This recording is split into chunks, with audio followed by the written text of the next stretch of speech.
দেখুন পদ্ম গাছ এখন সবার বাড়িতে ছাদ বাগানে বিশেষ করে আমরা এই পদ্ম বিভিন্ন কালারের বিভিন্ন পদ্ম কিন্তু আমরা এখন ছাদ বাগান পরিপূর্ণ করে তুলেছি। সুন্দর সুন্দর পদ্ম। এটা হচ্ছে একটা সাদা পদ্ম, শ্বেত পদ্ম। এদের এটা হচ্ছে পিঙ্ক কালারের পদ্ম। অনেকগুলো ফুটেছে, আবার ফুটে ফুটে শেষ হয়ে যাচ্ছে, নতুন করে আবার আসছে। আবার এই গামলাতে এখনো পর্যন্ত কিন্তু পদ্ম ফুটে ওঠেনি, এটা একটু শেষে লাগানো, লেট ভ্যারাইটিস।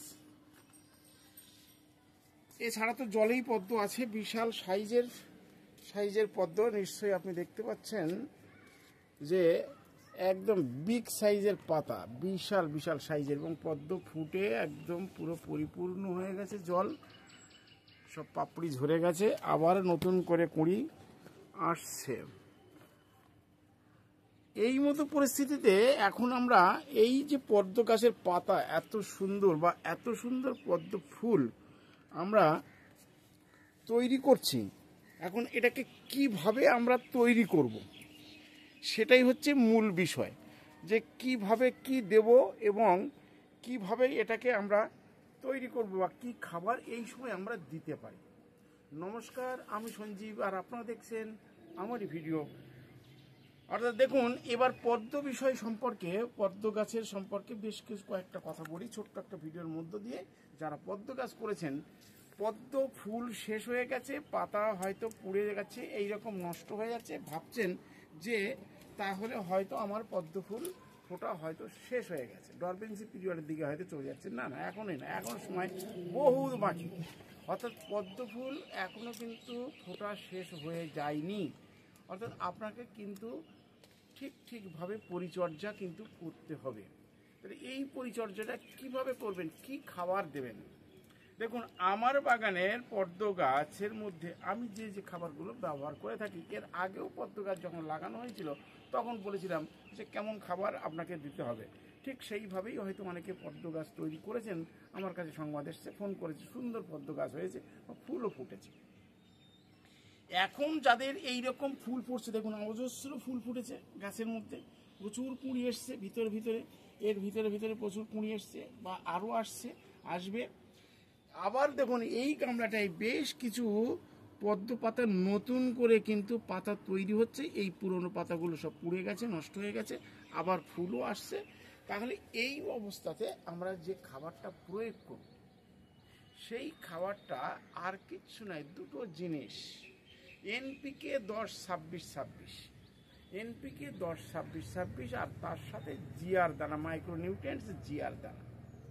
এই মাইক্রোনিউট্রিয়েন্টস জিআর দানা আর 10-26-26 এইগুলো দুটো একসাথে মিক্সার করে, ধরুন এই যে গামলা, এই গামলার পাত্র বা এই পাত্রের মতো বা এর থেকে বড় পাত্র যদি হয়, তাহলে আপনার পাত্র অনুযায়ী আপনার ছোট বা বড় বা বেশি বা কম আপনাকে নির্ধারণ করতে হবে।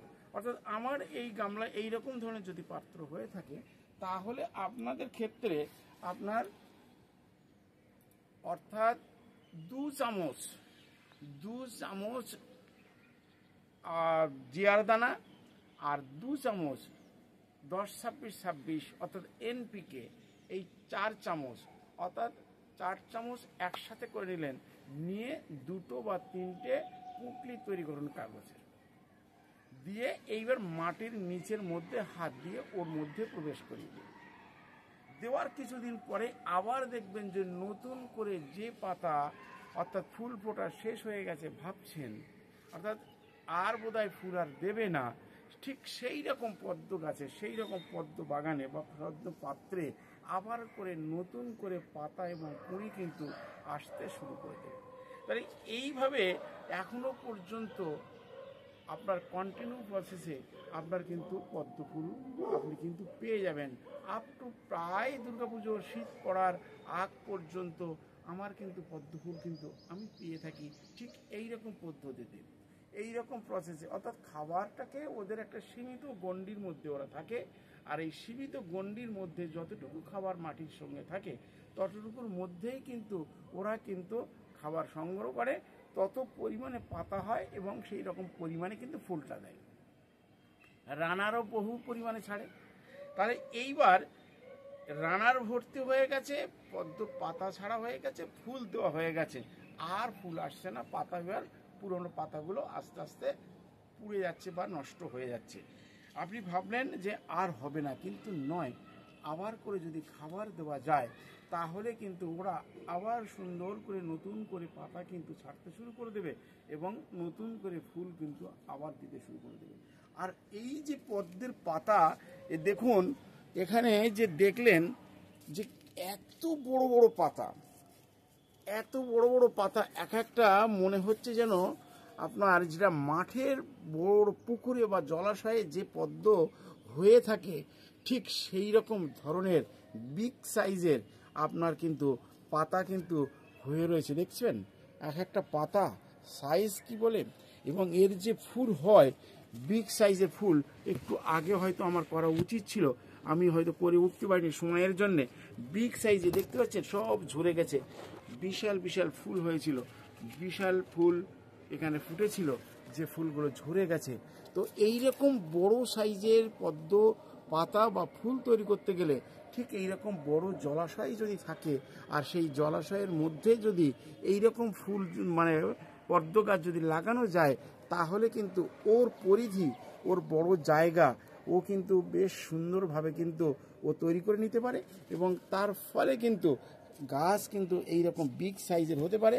এবং খাবারটাও যদি সেই রকম পরিমাণে মাটির মধ্যে যদি দেওয়া যায়, তাহলে কিন্তু পাতা যেমন তৈরি হয়, ফুলও কিন্তু সেই রকম পরিমাণে কিন্তু তৈরি হয়ে থাকে।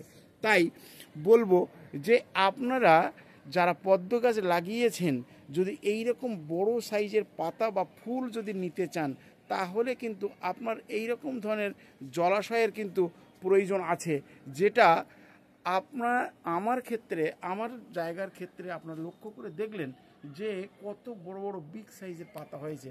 ফুলগুলো যে এই বড় বড় সাইজের ফুল হয়ে থাকে, সেটা কিন্তু এর আগেও কিন্তু আপনারা দেখেছেন যে আমার বাগানের পদ্ম কত বড় হয়ে যায়। তাহলে এই রকমভাবে পদ্মর গাছ যদি আপনারা ট্রিটমেন্ট করতে পারেন এই মুহূর্তে, তাহলে কিন্তু এই রকম অজস্র পদ্ম কিন্তু আপনারা কিন্তু তুলতে পারেন। তাই পদ্মের জন্যে বিশেষ কিছু বলার কিছু নেই, খুব সামান্য ট্রিটমেন্টের মধ্যে, সামান্য খাবারের মধ্যেই কিন্তু এই রকম ধরনের পদ্ম ফুল আমরা কিন্তু সংগ্রহ করতে পারি। তাই যাদের ফুল ফোটা শেষ হয়ে গেছে বা ফুল এখন আসছে না, তাদের ক্ষেত্রে কিন্তু এই ধরনের টিপস আপনাদের কিন্তু খুব যুক্তিসঙ্গত আমি বলে মনে করি, যেটা আপনারা যদি এইভাবে করতে পারেন তাহলে কিন্তু পদ্ম ফুল কিন্তু পেতে পারেন। আর যাদের ফুল আসছে না, এমনও গাছ আছে যে বিশাল বিশাল পাতা হয়ে গেছে, গাছও প্রচুর হয়ে গেছে, কিন্তু একটা ফুলের দেখা নেই। এই একটা ফুলের না দেখার কারণটাও কিন্তু আছে, কারণ মাটি যখন প্রস্তুত করেছেন আর সেই মাটির মধ্যে দিয়েছেন কিন্তু অজস্র পরিমাণে কিন্তু খাবার, আর যে পরিমাণে খাবার আপনি দিয়েছেন সেই খাবারের মধ্যে কিন্তু পটাশের মাত্রা কিন্তু কিচ্ছু নেই, শুধু দেওয়া হয়েছে নাইট্রোজেন এবং ফসফরাস যুক্ত খাবার। অর্থাৎ ধরুন আপনার দিয়েছেন সর্ষের খোল দিয়েছেন, কেউ বা বাদাম খোল দিয়েছেন, কেউ বা হাড়ের গুঁড়ো দিয়েছেন, কেউ বা গোবর সার দিয়েছেন, কেউ বা ভার্মি কম্পোস্ট দিয়েছেন, ইত্যাদি ইত্যাদি একেবারে মানে প্রচুর পরিমাণে খাবার দিয়ে মাটি তৈরি করেছেন। গাছ বসিয়েছেন, গাছ কিন্তু হু করে বাড়তে শুরু করে দিয়েছে, কিন্তু দেখা যাচ্ছে ফুলের আশা নেই, বা একটা ফুল এসেছে আর কিন্তু ফুলের দেখা পাচ্ছেন না। তার কারণটাই একটাই, যে গাছের কিন্তু পটাশের মাত্রা নেই, মানে পায়নি গাছ।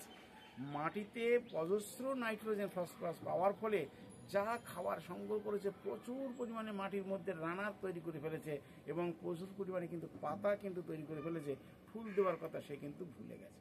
তাই যখন খাবার তৈরি করতে হয় তখন কিন্তু মাটির সাথে পটাশের ভাগ একটা অবশ্যই রাখতে হয়।